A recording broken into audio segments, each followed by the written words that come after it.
everybody, it's me, Nate, aka Double Dog, and I'm back with another game review. This time I'm reviewing AEW Fight Forever. It was developed by Ukes and published by THQ Nordic and just released on June 29th of 2023 on every single system. Every single system has this: Nintendo Switch, PS4, PS5, Xbox, PC. So you can find this game anywhere. So fortunately, if you were interested in it, you can find it and play it on any system that you have. I think you can even play it on Steam Deck. Now, what exactly is AEW Fight Forever? Well, they kind of consider it a spiritual successor to the old WWF game No Mercy. And it's an arcadey style sort of wrestling, as I would call it, with a kind of an odd animated caricature art style of the wrestlers. So they don't look photorealistic like WWE games. This looks rather cartoony. Their proportions are a little off. Like I said, they almost look like animated caricatures of the actual wrestlers. You can still tell who they are, but it looks just weird. To me, it does. But that's not really anything too bad about the game. I will have to say it does look like a last gen game. It definitely is not really pushing any of the horsepower in these newer systems. The animation on the moves is great and everything, but honestly, it has some issues. Now, as for the overall game, the meat and the potatoes that you get with this, it has different stuff. You have your online mode, of course. You've got your practice mode. You got these mini games. You got the one thing I'll talk to later, the career mode that's called Road to Elite. But the other normal wrestling modes you have in here are 9 different match types. They got a couple unique ones in here. Like one is called the Casino Battle Royale. That one's like a normal battle royale, but it's really what it is. It's just themed like as a casino. But the one thing that was really neat on here is something known as the Exploding Barbed Wire Death Match.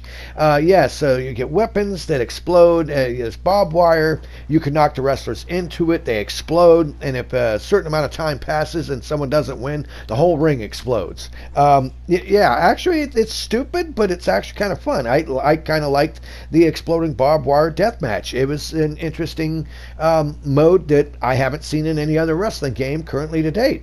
Now, as for the overall current roster, which you know they're going to have DLC down the road, I think it's like close to 50 wrestlers that are in the game. Now, keep in mind, there are some wrestlers that aren't appearing on the menu screen, and you unlock them by doing certain things, or you can buy them with the in-game currency that you get as you play through the game. Now, like I said, along with the wrestling, there's some other really odd things in here, like the mini games. These little mini games that you can actually play that help you get currency and help level your wrestler up if you try to make them stronger and stuff.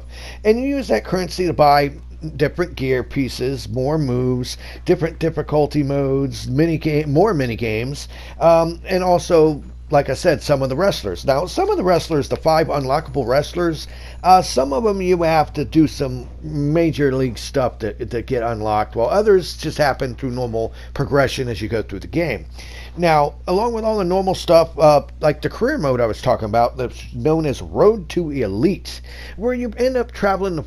It's rather short, only maybe a couple hours long, so it's not hard to get through the whole thing. It's not like several hundred hours worth of gameplay here.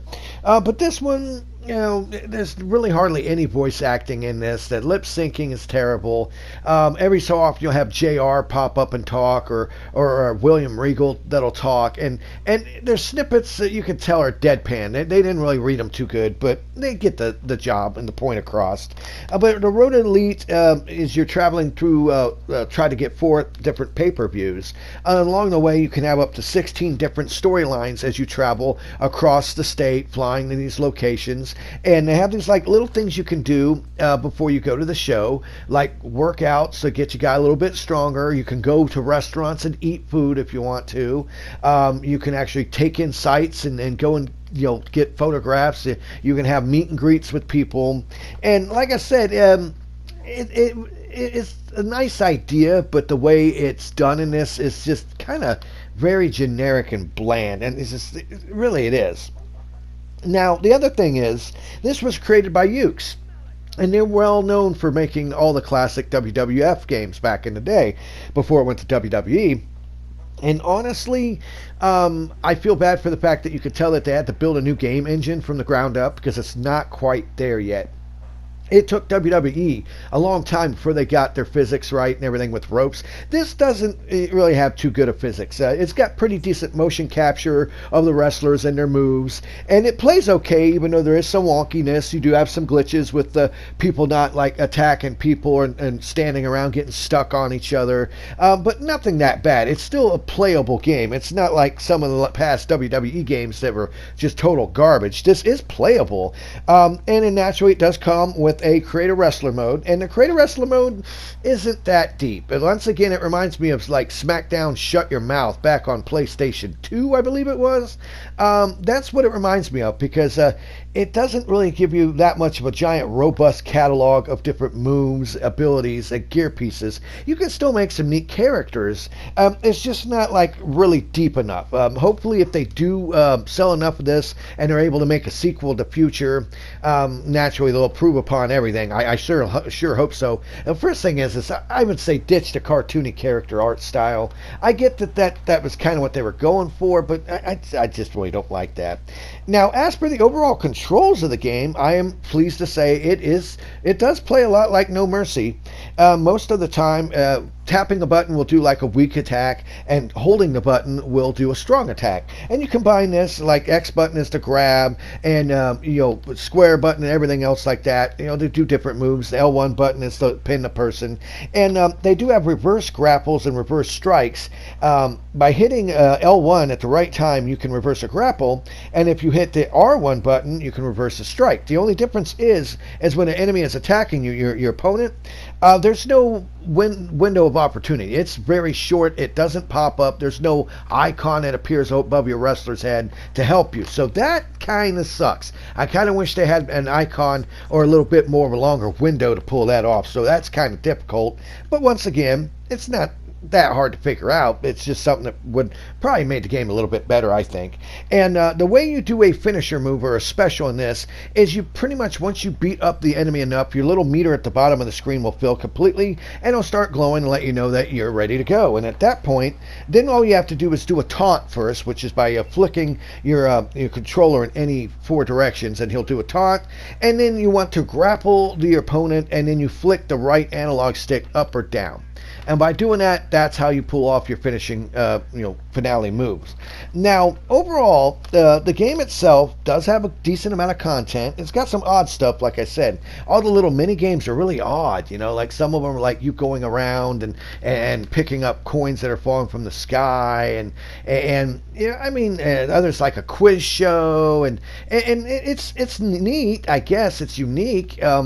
But I don't think it really adds really that much to the game. Honestly, I think the best aspect of it is the exploding barbed wire deathmatch and the Road to Elite. The Road to Elite career mode is short. And it's short and sweet, and they made it that way, so there's lots of replayability, so you can go back and do it with different wrestlers and end up getting through the 16 different storylines that you have as you fly across in this little icon. And like I said, the graphics aren't good on this. This game was delayed for a long, long time, and they should have changed the name to AEW Wait Forever, because it's like this game is supposed to have been out a couple years ago, I think, at this point, and they kept delaying it to polish it and fix the bugs, and I do appreciate it when a company does that.